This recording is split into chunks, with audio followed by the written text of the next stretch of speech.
Hello बच्चों, मैं doctor Jagdish Chandra फिर आपके सामने प्रस्तुत हूँ। आज नया टॉपिक लेके। पिछले वीडियो में मैंने बात करी थी आर्नियस सिद्धांत के बारे में और संकीर्ण ऊर्जा के बारे में, एक्टिवेशन एनर्जी। और उसमें हमने एक संबंध के बारे में बात करी थी, वेग स्थिरांक और संकीर्ण ऊर्जा में क्या संबंध है, उस संबंध को हमने जाना था।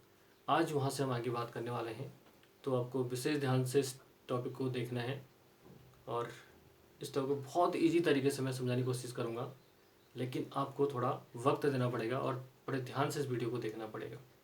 तो आइए बात करते हैं। जो आज का हमारा टॉपिक है, अभिक्रिया वेग की ताप पर निर्भरता। तो जो अभिक्रिया वेग है उसके टेम्परेचर क्या इफेक्ट करेगा, टेम्परेचर का क्या महत्व रहता है। मैंने पिछली वीडियो में बात करी थी कि कुछ रिएक्शन हमारी होती हैं ताप पर निर्भर करती हैं, ताप देने पे अभिक्रिया होती है, और कुछ अभिक्रिया रूम टेम्परेचर पर मीन्स कमरे के ताप पर ही अभिक्रिया करने लग जाती है। तो आज हम बात करते हैं कि ताप पर क्या निर्भरता अभिक्रिया की रहती है। तो हम देखते हैं ताप बढ़ाने पर अभिक्रिया वेग में वृद्धि होती है। यह पाया गया है कि 10 डिग्री सेल्सियस ताप बढ़ाने पर, मीन्स ये एक्सपेरिमेंटल वैल्यू हम इसे कह सकते हैं, यह पाया गया है। तो ये प्रूव किया गया है कि 10 डिग्री मीन्स 10 डिग्री सेल्सियस ताप बढ़ाने पर अभिक्रिया का वेग दुगना हो जाता है। ये बहुत इंपॉर्टेंट पॉइंट है, इस पर आज हम बात करने वाले हैं। अर्थात वेग स्थिरांक के दुगना हो जाता है। तो ऑब्वियसली है, अगर वेग स्थिरांक दुगना होगा तो अभिक्रिया वेग भी क्या होगा, अभिक्रिया का वेग भी दुगना हो जाएगा। तो जो ये परिभाषा आपको दिख रही है, इसकी व्याख्या जो आर्नियस का सूत्र हमने पिछले वीडियो में पढ़ा है, k = a e⁻⁻ जिसमें k क्या आपका वेग स्थिरांक है, a आपका आर्नियस नियतांक है, और e आपका चरघातांक, और E क्या आपकी एक्टिवेशन एनर्जी, r गैस नियतांक, और t आपका ताप। तो ये जो दोनों के बीच में संबंध जो आर्नियस ने हमें दिया है, इस पे हमने पिछली वीडियो में बात करी है, और आज इसकी डिटेल्स में विवेचना भी हम करेंगे। और अब हमें इसके अकॉर्डिंग इस परिभाषा की जो व्याख्या करता है, ये फॉर्मूला करता है, आर्नियस का ये सूत्र करता है। माना टी ताप पर, अगर सामान्य ताप है, टी ताप है, तो वहाँ पे जो वेग स्थिरांक के है वो के रहेगा। माना इसमें हमने क्या कर दिया, टी में +10 डिग्री सेल्सियस ताप हम बढ़ा देते हैं, 10 डिग्री मात्र बढ़ा देते हैं, तो के क्या हो जाएगा, 2k हो जाएगा। ये इस परिभाषा को कहता है। अब देखिए, अब बहुत पूर्ण है, अब इसको एक ग्राफ से, और इस ग्राफ को समझने के लिए आपको ध्यान से देखना है। एक छोटा सा उदाहरण से मैं इसको समझाना चाह रहा हूँ। अब इसमें आपको ध्यान देना है। सपोज मैं कह रहा हूँ कि यहाँ अभिक्रिया में हमारे पास कितने अणु हैं, 100 अणु हैं। कितने हैं, 100 अणु हमारे पास हैं, और 100 अणु हैं जिनकी ऊर्जाएं क्या है, डिफरेंट हैं। जिसमें मैं कह रहा हूँ 60 अणु की गतिज ऊर्जा 35 है, 20 अणुओं की गतिज ऊर्जा 0 से 34 है, इसको 34 कर ले, ये कितनी है, 34। और 10 अणुओं की गतिज ऊर्जा 36 से 60 है, और 10 अणु ऐसे हैं जिनकी 60 से क्या है, अधिक है। तो यहाँ पे ग्राफ हम प्लॉट करते हैं वाई एक्सिस और एक्स एक्सिस में। तो वाई एक्सिस में हम लेते हैं अणु के अंश, अणु का अंश, और वाई एक्सिस में हम लेते हैं गतिज ऊर्जा। ये आपको ध्यान रखना है। वाई एक्सिस में, सॉरी एक्स एक्सिस में हम क्या लेते हैं, गतिज ऊर्जा। ये वाई एक्सिस में हम क्या लेते हैं, गतिज ऊर्जा हम लेते हैं, इसको हमें ध्यान रखना है। अब देखिए, एक्स एक्सिस में गतिज ऊर्जा और वाई एक्सिस में अणु की संख्या के बीच में अगर एक ग्राफ हम प्लॉट करते हैं, तो हम क्या पाते हैं। अब यहां पर हम देख रहे हैं, और मैंने शीर्ष अंश जो अणु का अधिकतम अंश है, तो उसकी गति ऊर्जा ने 35, 60 अणु की गति ऊर्जा 35 है, तो हमने 35 ताप गति ऊर्जा 35 और 60, मैक्सिमम कितने हमारे पास, 60। इस 60 को हम एक्टिवेशन एनर्जी भी कह सकते हैं, इसको ईए भी कह सकते हैं। क्यों, क्योंकि ये आपकी संकीर्ण ऊर्जा है, और संकीर्ण ऊर्जा पार करने वाले ही अभिक्रिया में भाग लेंगे। कल मैंने आपसे बात करी है पिछले वीडियो में कि जो एक्टिवेशन एनर्जी के बराबर जिनकी ऊर्जा होती है वही अणु क्या बनाते हैं, उत्पाद बनाते हैं। जिनकी ऊर्जा उससे कम रह जाती है वो अभिक्रिया में, वही अणु अभिक्रिया में भाग नहीं लेते। तो इसको आपको बड़ा ध्यान देना है। अब आइए इस ग्राफ को समझते हैं। अब देखिए इस ग्राफ को समझते हैं हम। अब यहाँ पर हम कह रहे हैं 60 अणु की गति ऊर्जा कितनी है, 35 है। 35 पर मैंने पीक पॉइंट इसको लगा लिया, शीर्ष पॉइंट। 35 मीन्स ज़्यादा संख्या है। अब यहाँ पे देखिए 20 अणु की है 0 से 34 मीन्स 0 से 34 ये है। तो यहाँ से आपका ग्राफ यहाँ तक गया, लेकिन पीक टॉप सबसे ज़्यादा 60 अणु किस में है, 35 में। तो ये पीक पॉइंट हमारा शीर्ष पॉइंट इसको हम कह रहे हैं। जो शीर्ष पॉइंट 35 पे क्यों आया, क्योंकि सबसे ज़्यादा अणु जिनकी गति ऊर्जा कितनी है, 35 है, उनकी संख्या क्या है, ज़्यादा है। इसको एक उससे भी समझ सकते हैं। एक पेटी में मैं 100 बॉल्स ले लूँ और 100 बॉल्स में आपके जो 60 बॉल्स हैं वो रेड कलर के हैं और जो 20 आपके बॉल हैं वो सपोज वाइट कलर के हैं और जो 10 बॉल हैं आपके ब्लू कलर के हैं और 10 क्या है, ब्लैक कलर के हैं। अगर मैं बिना देखे अंधेरे में हाथ डाल के उस पेटी से बॉल निकालूंगा तो मेरे हाथ पे कौन सी बॉल आएगी, कौन सी बॉल आएगी, डेफिनेटली है रेड बॉल की संख्या जाती है तो रेड बॉल आएगी। रैंडमली मैं निकालूंगा तो रेड बॉल मेरे हाथ में आएगी। तो वही हम ये कह रहे हैं कि यहाँ पे 60 अणु की गति ऊर्जा कितनी है, 35 है। तो इनका जो अंश है, अणु का जो अंश है वो ज़्यादा है, क्योंकि 60 अणु की जो है 35 है। तो शीर्ष पॉइंट हमारा क्या हो गया, 35 पे। अब यहाँ से हम देख रहे हैं फिर डाउनफॉल स्टार्ट हो जाता है। फिर 20 का क्या है, नहीं सॉरी, फिर 10 का क्या है, 10 का 36 से 60 है, 36 से 60। और फिर नेक्स्ट 10 का क्या है, उससे अधिक है। तो यहाँ से ग्राफ क्या जा रहा है, फ्लैट जा रहा है। फिर डाउनफॉल हो रहा है, फिर फ्लैट जा रहा है। 10 का नीचे आया, फिर 60 से अधिक में कितने हैं, 10 है। कौन, 60 से 10 60 से जो अधिक गतिज ऊर्जा वाले अणु हैं वो कितने हैं, मात्र 10 हैं। तो यहाँ से आपका फ्लैट जा रहा है। और यहाँ पे इसलिए जो मैंने शेडिंग करी है, आप खाली बुक में देख रहे हैं, उस ग्राफ को समझना बहुत जरूरी है। तो ये जो शेडिंग मैंने कर रखी है यहाँ पे, ये क्या दिखा रहा है, यहाँ पे ये अभिक्रिया में भाग लेने वाले अणु है, इसलिए मैं यहाँ पे दिखा रहा हूँ। इधर जो आपको एक ग्राफ दिख रहा है, इधर के जो अणु हैं ये अभिक्रिया में भाग नहीं ले रहे हैं। कारण, क्योंकि इनकी ऊर्जा, जो इधर इनकी ऊर्जा है, ये संकीर्ण ऊर्जा से इनकी ऊर्जा क्या है, कम है। तो ये एनर्जी बैरियर को पार नहीं कर पा रहे हैं, जिससे ये अभिक्रिया में भाग नहीं ले पा रहे। तो ये जो अभिक्रिया हुई हमारी है टी ताप हुई है। तो ये हम कह सकते हैं अणु का अंश जिनकी ऊर्जा 60 से अधिक है, मीन्स जो अणु अभिक्रिया में भाग ले रहे, मीन्स हम कह रहे हैं जो एक्टिवेशन एनर्जी से जिनकी ऊर्जा अधिक है। और जो ये 35 हम कह रहे हैं, इसको अति संव्यात गतिज ऊर्जा से हम कह सकते हैं। अति संव्यात गतिज ऊर्जा इसलिए कह रहे हैं कि टॉप पीक यहाँ इसलिए जा रहा है कि यहाँ पे जो अणु का अंश है वो मैक्सिमम है। 60 अणु ऐसे हैं जिनकी गति ऊर्जा क्या है, 35, सबसे ज़्यादा संख्या इनकी है। इसलिए इसको हम अति संव्याती गति ऊर्जा वाले अणु भी कह सकते हैं। तो यहाँ पे जो अति संव्यात गति ऊर्जा होगी वो 35 पॉइंट पर होगी और यहाँ पर अणु की संख्या सबसे अधिक होगी। तो ये इसको जानना बहुत जरूरी है। माना अब मैं मान लो एक अभिक्रिया हमें करानी है, एक अभिक्रिया करानी है जिसकी संकीर्ण ऊर्जा क्या है, 60 है, जैसे हम बता रहे हैं। तो इसमें भाग लेने वाले कितने होंगे, केवल 10 अणु होंगे। कितने होंगे, केवल 10 अणु। इसका हमें ध्यान रखना है।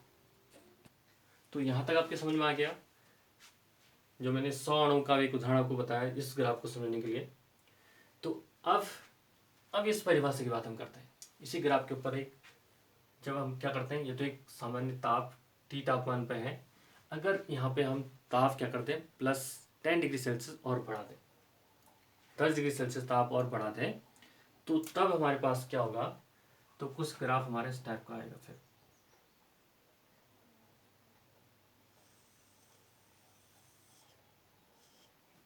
इस टाइप का ग्राफ थोड़ा हमारा फ्लैट हो जाएगा। और फिर हम देखते हैं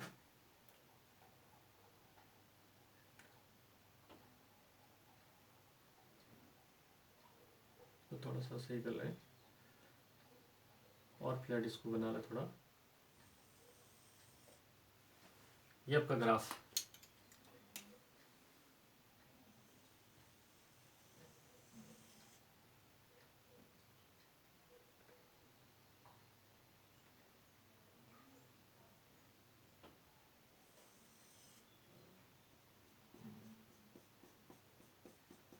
ये ग्राफ हमारा आ जाता है।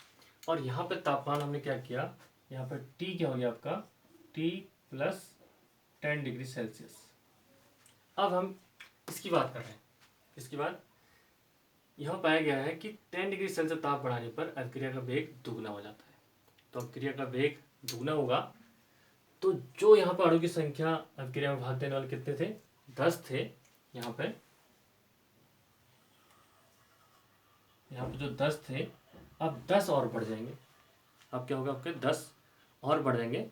तो ये टोटल अणु यहाँ पे 10 अणु यहाँ पे है, सपोज 10 अणु यहाँ पे आ गए और 10 अणु कहाँ पे थे, यहाँ पे थे।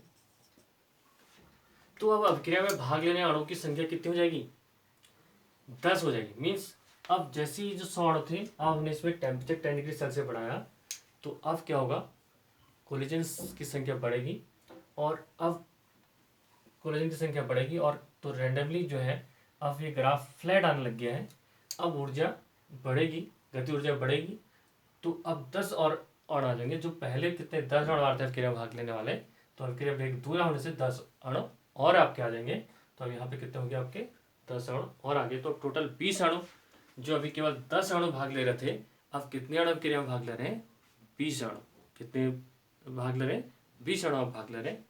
और ये इस ग्राफ को हम कहते हैं मैक्सवेल बोल्ट्जमान वक्र या ऊर्जा वितरण वक्र। तो बच्चों बहुत इंपॉर्टेंट वक्र है। आप ख्याल बुक में देखते हैं कि ऐसा बना ऐसा बना देंगे, लेकिन ऐसा नहीं है। हमको उसके कॉन्सेप्ट को समझना है कि ये ग्राफ ऐसे क्यों आया, यहाँ पे डाउनफॉल क्यों हुआ। तो इसको समझना बहुत जरूरी है, बहुत आवश्यक है। चलो आइए इसको अब हम इसकी थ्योरी से भी समझ लें एक बार। बोल्ट्जमान और मैक्सवेल ने सांख्यिकी का प्रयोग कर अणुओं की गति ऊर्जा तथा अणुओं के अंश के मध्य ग्राफ बनाए। तो ये जो ग्राफ बनाए हैं, ये ग्राफ सांख्यिकी का प्रयोग करके बनाया गया है। और अणुओं की संख्या की गतिज ऊर्जा, अणुओं की संख्या और गतिज ऊर्जा, जैसे हम यहाँ पे दिख रहा है अणुओं का अंश और गतिज ऊर्जा, वाई एक्सिस में हमने अणु की संख्या ले रखी है और एक्स एक्सिस में गतिज ऊर्जा को हम ले रहे हैं। तो इसके वजह से एक ग्राफ मैक्सवेल और बोल्ट्जमान ने मिलके सांख्यिकी पर काम करके प्रयोग करके बनाया। वक्र का शीर्ष अति समव्याप्ति गति ऊर्जा अणुओं के सर्वाधिक अंश की गति ऊर्जा के संगत होता है। मीन्स जो अति समव्याप्ति में बता रहा हूँ, ये 35। तो यहाँ पे हमने क्या देखा, क्या पाया कि 60 अणु की गति ऊर्जा कितनी है, 35 है। तो 60 अणु की संख्या ज़्यादा है, तो इनका अंश क्या है, ज़्यादा है।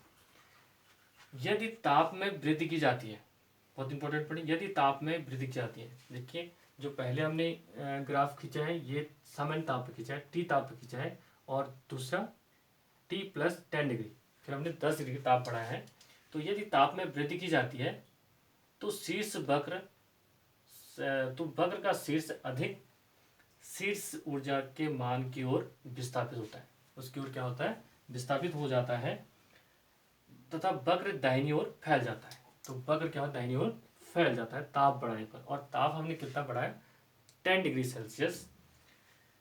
वक्र से स्पष्ट है कि अणु का अंश जिनकी ऊर्जा E मीन्स संकीर्ण ऊर्जा, एक्टिवेशन एनर्जी E, ये ध्यान रखिएगा यहाँ पे E क्या है, संकीर्ण ऊर्जा या एक्टिवेशन एनर्जी, जो हम इसमें कितना ले रहे हैं, 60, इसमें E कितना है, 60 है, से अधिक है।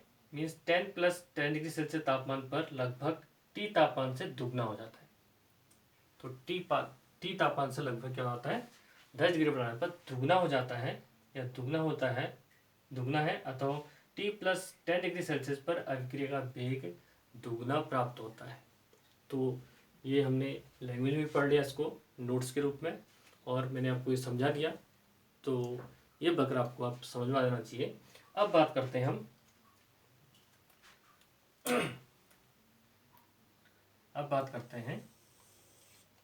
एक और जो हमें रिलेशन दिया है k is equal to A e की पावर ई ए अपॉन आर टी। तो ये बहुत महत्वपूर्ण है, मैंने पहले आपको बताया था। सपोज इसको एक समीकरण मान लें, एक समीकरण नंबर 1 इसको हम कह लें, बहुत महत्वपूर्ण है, यहाँ पर हमें देना है। तो इसके समीकरण के दोनों ओर, समीकरण एक के दोनों ओर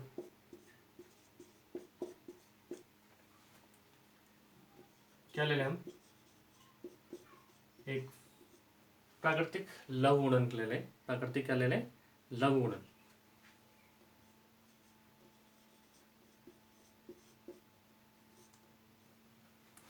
लव गुण ले लें मीन्स लॉग अर्थम हम ले लें। तो क्या निकल के आएगा हमारे पास, ये इक्वेशन तब क्या बन जाएगी, ये बन जाएगी ln के लॉगरिथम ले लिया दोनों, और इस समीकरण के दोनों ओर प्राकृतिक लव गुणन ले लिया। तो ln k is equal to तब आएगा आपका ए ई की power minus E A upon are T. Sorry ln, ये भी आपका क्या हो जाएगा, ln हो जाएगा, ln ए, ये भी क्या हो जाएगा आपका, दोनों ओर हमें लेना है। तो ये क्या हो जाएगा ln ए ई की power minus A upon R T. तो ये हमें ध्यान रखना है। तो यहाँ पे हमने इसका लॉगरिथम ले लिया, इस इक्वेशन का जो रिलेशन हमें दिया था। तो लॉगरिथम लेके प्राकृतिक लव गुणन लेके ln k is equal to, हमारे पास equation ln A equal to ln A e की पावर माइनस ई अपॉन आर टी। तो यहाँ पे हम देखते हैं कुछ लॉग की प्रॉपर्टी होती हैं। जैसे हम देखें यहाँ पे लॉग की प्रॉपर्टी क्या होती है, ln x y is equal to होता है ln x y is equal to ln x plus ln y. ये लॉग की प्रॉपर्टी होती है, ln x y is equal to ln x plus ln y. तो यहाँ पे इस इक्वेशन में हमें कुछ दिखाई दे रहा है, देखिए ln x y is equal to, तो एक्स यहाँ पे दिख रहा है, इसको मान लें सपोज ये क्या हमारा एक्स है, और ये इतना क्या है आपका वाई।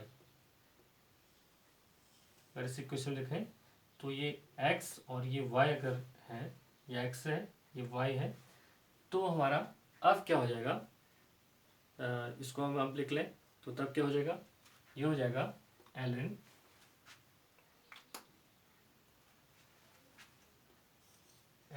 के इज इक्वल टू, अब देखिए अब इसको हम इस फॉर्म में लिख लें ln x plus ln Y.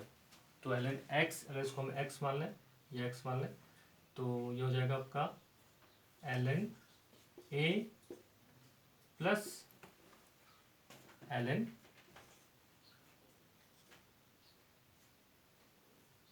E A upon are t, ये हो जाएगा, बिल्कुल हो जाएगा। तो यहाँ पे देखें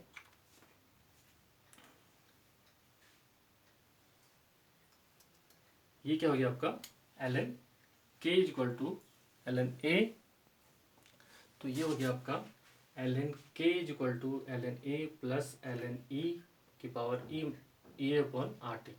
क्योंकि हम मान लें यहाँ पे ए को क्या मान लें एक्स, ये क्या आपका एक्स और ये प्रॉपर्टी क्या है वाई, तो हमने इस फॉर्म में इसको रख दिया। अब एक और प्रॉपर्टी हमारे पास है, वो है ln एक्स की पावर वाई।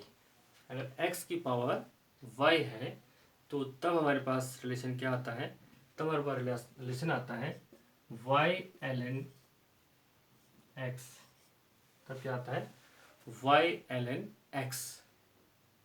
अब देखिए इस कंडीशन में अब जो ये अगला समीकरण हमारे पास आ गया, इसमें हम देखते हैं यहाँ पे क्या है आपका, जिसको मान लें हम एक्स ई, ये हमारा एक्स और ये ये हमारा एक्स की पावर वाई, तो पावर में कौन है हमारे पास माइनस ई ए अपॉन आर टी, तो ये क्या है वाई है। इसको फिर मैं क्लियर लिख दूँ, कंफ्यूज ना करें आप। ये हो गया आपका एल एन के is equal to L N, ये हो गया आपका एक्स एल एन ए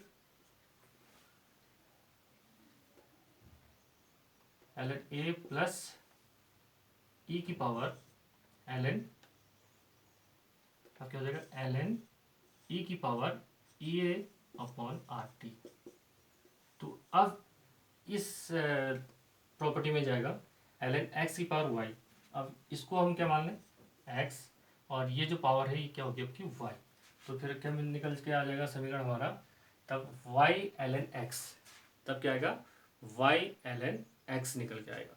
तो उसको हम कैसे लिखेंगे, लिखिए तो अब लिख देंगे इसको एल एन के is equal to L N A,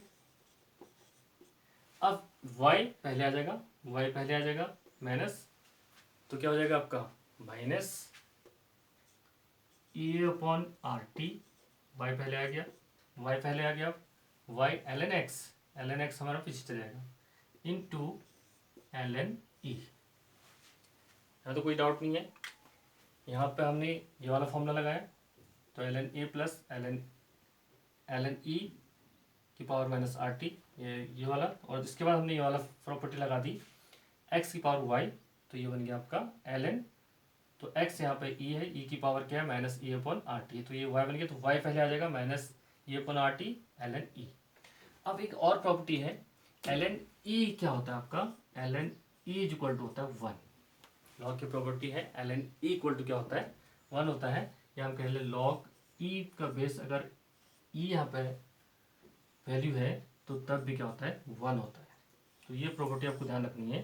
तो इस प्रॉपर्टी के अकॉर्डिंग अब तब क्या फॉर्मूला बन जाएगा हमारा, तब बन जाएगा हमारा तो एल एन ई की वैल्यू वन हो जाएगी, तो ये क्या बन गया एल एन के is equal to L N a minus E A upon R T, तो ये फॉर्मूला निकल के आया हमारे पास, क्योंकि एल एन ई की वैल्यू क्या होती है वन, तो ये हमारा फाइनल इक्वेशन एल एन के is equal to L N a minus E upon are t, ये फाइनल फॉर्मूला निकल के आता है। अब इस फॉर्मूले को हम थोड़ा सा और सिंप्लीफाई कर दें, क्योंकि हमें क्या प्लॉट पुट करना है, ग्राफ अगर इस पर प्लॉट करेंगे तो तब क्या हो जाएगा, ये हो जाएगा एल एन के इज इक्वल टू, इसको तो ले आएंगे हम minus A upon are T plus L N A, तो इससे जो मैंने पहले आपको बताया था y is equal to M X plus C, graph खींचने के लिए फॉर्मूला वो आपका यहाँ पे बन जाता है। तो यहाँ पे y किसको डिनोट, y एक्सिस में आपका एल एन के एम माइनस ई ए अपन आर टी, और t को वन अपॉन टी अगर हम कर दें तो ये x, ये क्या हो जाएगा आपका x, और c क्या हो जाएगा आपका एल एन ए। तो इसके बीच में ग्राफ हम बहुत अच्छी तरह से प्लॉट कर सकते हैं। आइए इस ग्राफ को देख लें। तो ग्राफ क्या बन जाएगा आपका,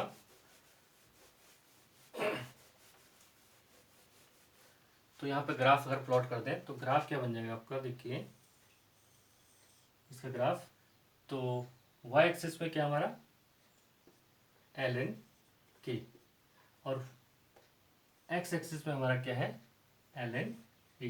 तो एल एन ए और एल एन के बीच में जब ग्राफ हम खींचते हैं, और जो सी पॉइंट है हमारा, सी पॉइंट क्या है, सॉरी सी पॉइंट है L N A, C point क्या है एल एन ए है, और ये क्या है one upon T, x one upon T, ये क्या है वन अपॉन टी।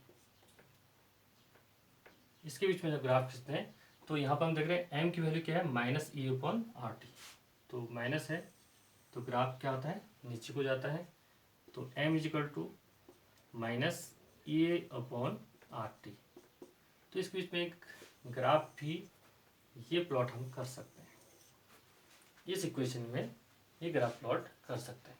तो आशा करता हूँ बहुत अच्छे तरीके से आपको मैंने समझाने की कोशिश की है, बहुत सरल भाषा में हम कहें इसको। आशा करता हूँ आपको समझ में आ गया होगा। समझ में आया तो लाइक करना, शेयर करना न भूलिए। और जैसे मेरे को आप सब्सक्राइब करते हैं तो मेरे सारे वीडियो, जो पिछले वीडियो भी हैं, सारे वीडियो आपको मिलेंगे और विथ नोट्स के साथ। तो आज के लिए इतना काफ़ी है। Thank you.